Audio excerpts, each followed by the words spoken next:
Hello, Forecaster here again, and we are back for episode 140. And I've done some things off camera, like I said I would. I've made a bunch of coolant, I've made some gates, and I've added a gate here with an override for the hopper shutoff. As you can see, I have put a bucket of hot coolant into this tank, and it's not being drained out by the fluid hoppers, but the steam generator is still going, putting out distilled water. But since this tank now contains a different fluid, the only way for the water to go is up. So we have solved that issue. Now we're going to put the coolant into here, and this should be enough to allow the reactor to run again. So we're going to say fluid in tank, energy pulsar, and this should start having coolant flow in here. So we should be able to enable the reactor out here now. And I think I'm actually going to decrease the size of this tank for now until I can make more coolant. I would have made more coolant, but I ran out of distilled water. I obviously have a supply here, but I want to keep that here, so I'm just going to wait for my distillers to generate more water. I've added another tank up there, so before each distiller, they both shared a tank. Now they have a single Railcraft tank each, which will mean they will be able to generate double the amount while I'm away. So now we do this, and we should see coolant start to flow in again.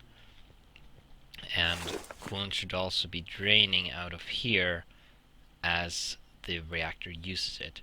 Now if this gets low, I'm going to, well, the reactor will shut off itself because of the temperature watcher, so that won't really be a problem, I suppose. So actually, let's remove another tank here. So once this fills up, which it should be full pretty quickly, we should see this toggle off. Now there will still be some coolant slushing in this pipe, but that should be fine. It can make my frame rate much worse than it is. So there we have the shutoff. Now if I were to turn this on for a little bit,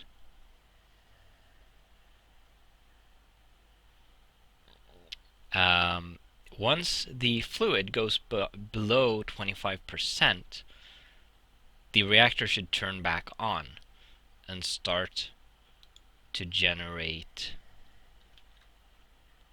more. A little more. There we go. So now it turned back on, and once the tank fills up again, it will turn off again. So that works. And now we have a full tank of hot coolant here, and it looks like we might want to turn this off because we're running low on coolant here, just to be safe and to avoid the alarm coming on, because that's annoying when you are recording. So once these gates are allowed to turn off, because they are currently keeping a redstone signal on, which is keeping these hoppers off because they require a low signal to run. But once those signals turn off, these are going to start putting 100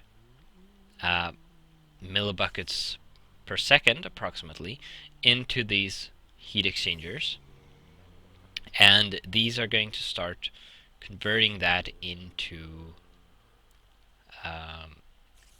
cold coolant and put the heat into the boiler, which is going to start heating up.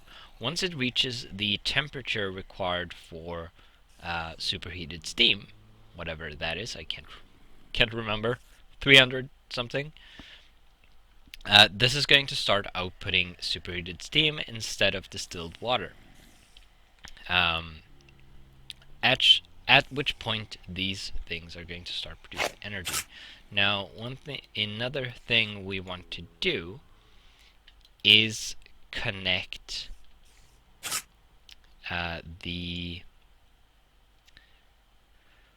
kinetic generators with this MFE, of course. Now, if I recall correctly, the kinetic generators will output 50 energy units per tick, at least when powered by a kinetic steam generator.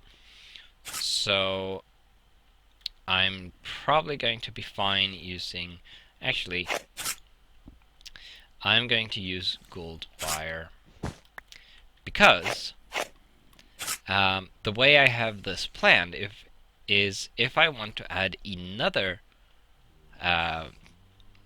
one of these, I'm going to put it here facing that way. So these are going to also output into this, and I'm going to turn them on and off both at the same time. And the reason I would want to do that, of course, is if I want to produce more power at once. So we're going to do that to do fine. So if I do that, the energy amount per tick is going to exceed, it's going to be 200 energy units per tick, basically, because each of these output 100, because we have two of these and they output 50. So we're going to want gold wire here anyway in that case, and since I have it, I might as well use it. So if we turn this on for a little bit, we should see the temperature in here start to climb as these fill up, and you can see they fill up pretty quickly, and this starts to fill up as well, apparently.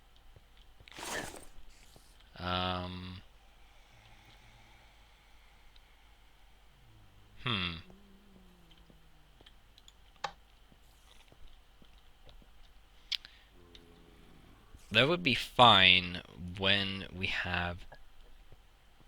this is being constantly refilled from this. I don't want this to go empty because it will mean that, because currently if we look here, we have 4,820 and 4,820. So we have exactly the same amount in both of these, because they split evenly, like I said. But once this goes empty, the last amount might not be even, and one of these is going to go off balance, which I would rather avoid. And that is not going to happen because when this is being refilled from here. And since this is going to be kept filled by the reactor, this should all be fine. And I'm not sure if the reactor produces enough heat to actually keep up with this. I haven't run this yet, so I don't actually know if my current reactor can keep up, like I said. So I'm going to have to test that once once all of this is ready, of course. So that is going to be interesting. So if that is the case, I've said so a bunch of times now, we are going to have to create a different reactor layout for the components inside of the reactor, of course, that produces more heat per second or per tick. Will probably involve adding more cells and will probably require more cooling components as well. But this should be pretty much done now. We haven't reached the level where we will actually be producing any steam yet. But we can see that the return system works by the water that is flowing out to here. So we have a continuous loop. Now, the reason I'm using distilled water here, if you don't know, is the steam generator has a bar here which says calcification 0%.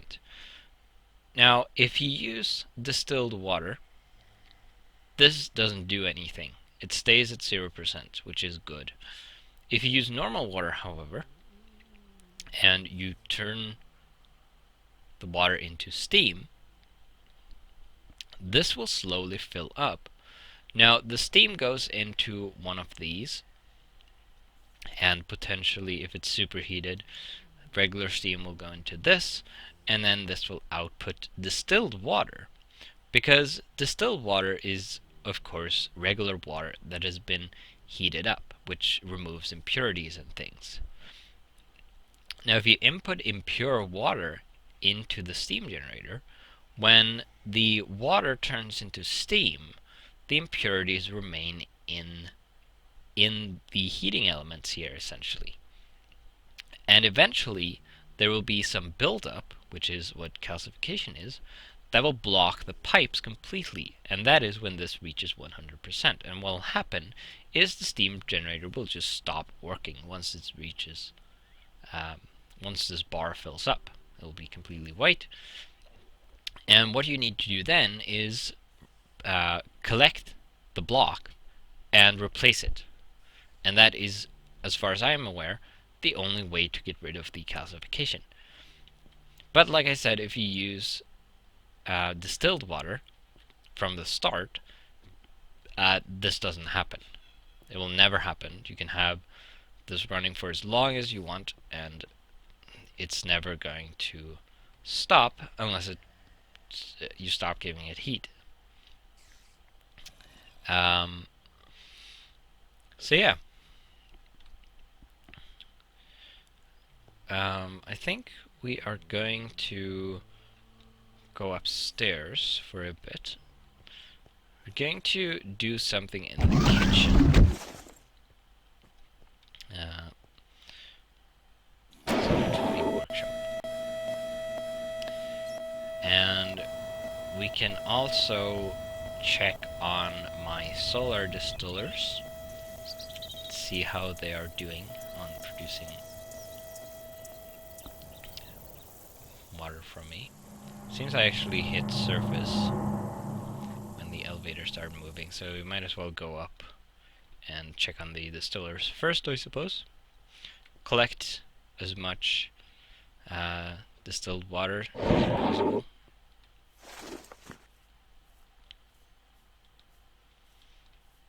That's probably a good idea. Doesn't seem like they've produced a huge amount though, so not really much to collect yet.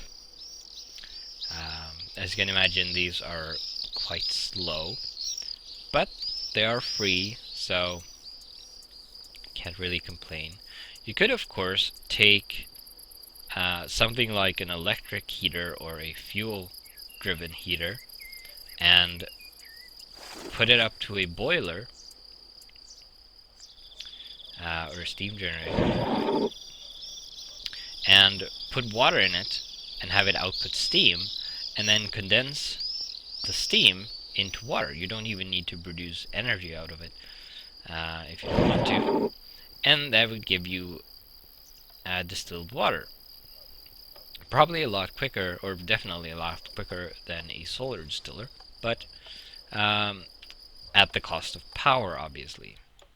So in here, I finally made another freezer, which costs 4 blocks of iron and 4 blocks of ice. And the blocks of iron, it's quite expensive, at least for me. So we're going to take this. We're going to go into the kitchen here. And this is, of course, full. Now I wonder if I can... I could probably place it here. That'll work. And that'll work. That looks a little wonky, though. I don't like doing that. So what I probably want to do is replace this locker here. Probably should have taken out the axe for this, but whatever. We're going to put it next to the other freezer, and they don't combine, obviously, as you can see, but that is really fine. I'm going to put these here, like so, as overhead cabinets instead. Which looks kind of neat. And let's see, do I have something? I can make cornmeal out of corn. Have some corn here. If we put this over here, that recipe should still be available. And it is. Great. So the kitchen, my multi-block kitchen is extended to this freezer as well through this freezer, because this counts as a kitchen, multi-block kitchen block, which is perfectly fine. So this should allow me to store more ingredients without having them spoil, to enable me to use more recipes, because as you saw, the freezer gets kind of full. And I'll probably eventually have to make another one. So I want some lettuce, because there is a recipe I want to make that requires it. I'm also going to need some cheese. I don't think I have the stuff required to make cheese. I'm going to need some milk. Obviously. So we're going to have to find some buckets. Did I put those in here? I did. Let's grab both of them. And we're going to head out into darkness to the cows, which fortunately I have 2 of, so I can grab some milk. Oh dear.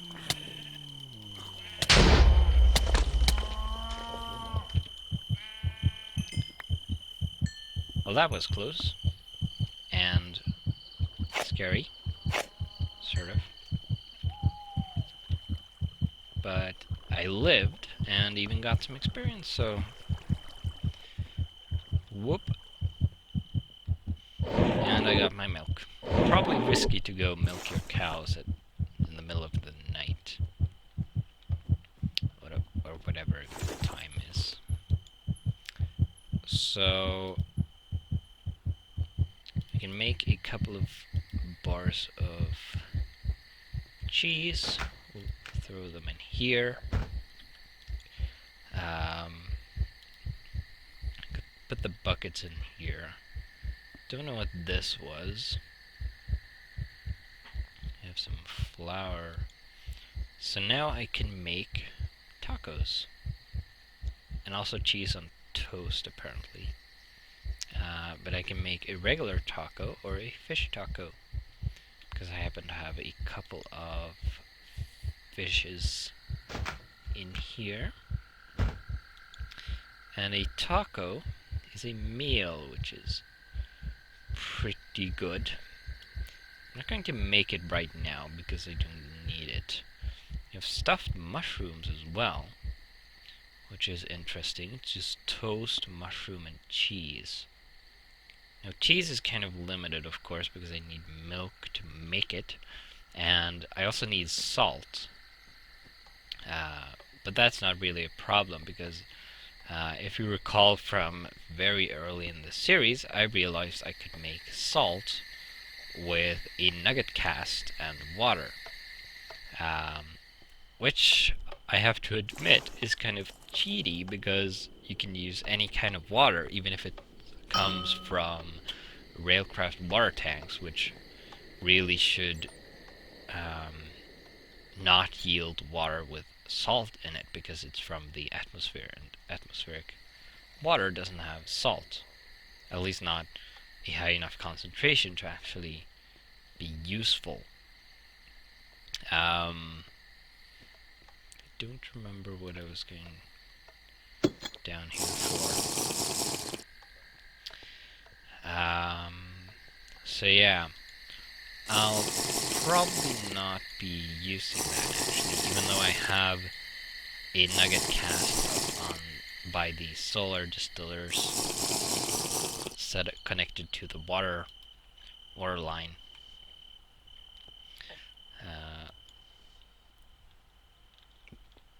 Because I should get the water from the ground, or at least use seawater. Would have been nice if there was a distinction between seawater and fresh water. But I guess it would take quite an overhaul to actually modify the world generation to take that into account. It's certainly beyond my capabilities, to say the least. Let's do some recharging.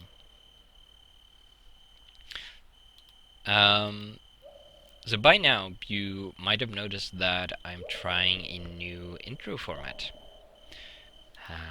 And I hope it's better than the previous one with the text coming down and the static background.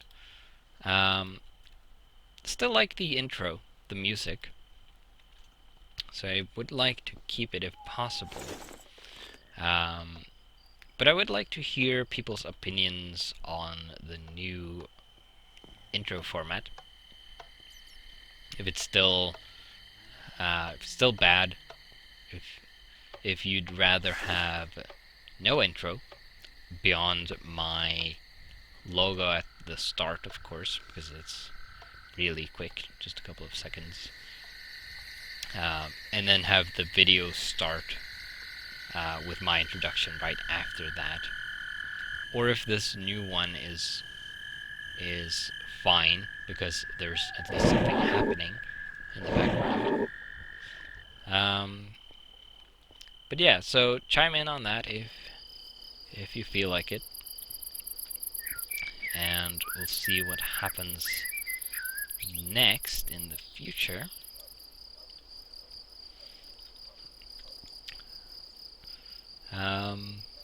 Still producing enough water with these 2 tanks, it seems. Oh, it seems I had 3 of these. And if I right-click them, I will get a load of salt. 16 from just one of them. I need to destroy that. So yeah. salt is technically not in short supply. The farm over here is doing fine, I believe. Of course, the peat I planted has been collected long ago, and it leaves, when you break peat manually, like dig it up, the completed peat blocks. You get the peat, and then you get the block of dirt.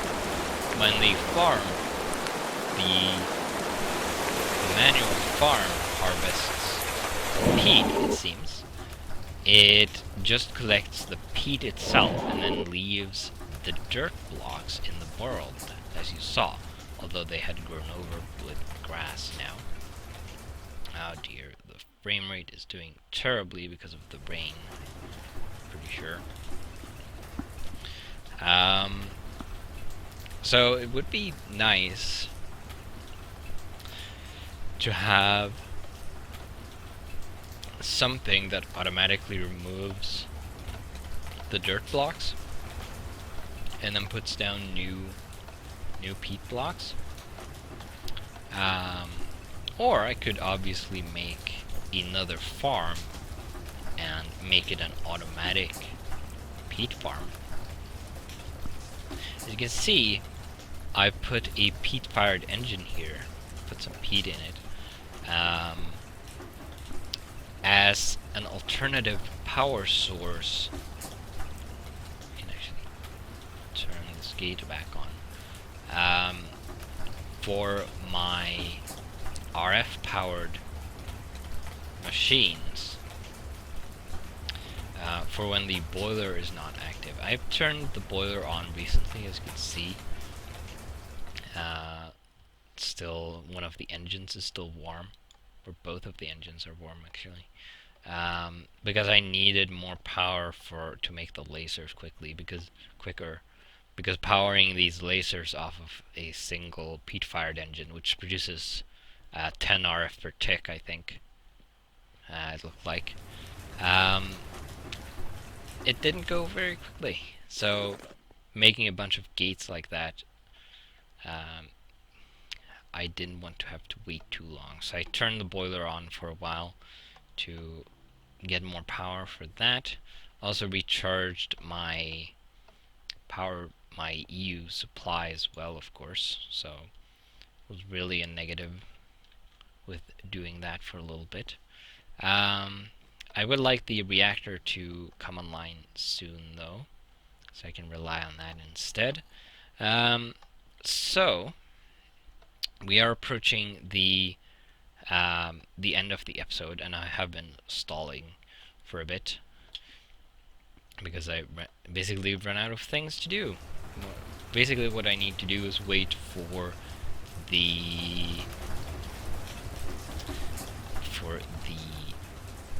more distilled water, so that I can make more coolant to fill out the system, to make sure that it doesn't run dry. So in the next episode, hopefully I will have done that, and I forgot again to look for those the heat transfer things for the heat exchangers.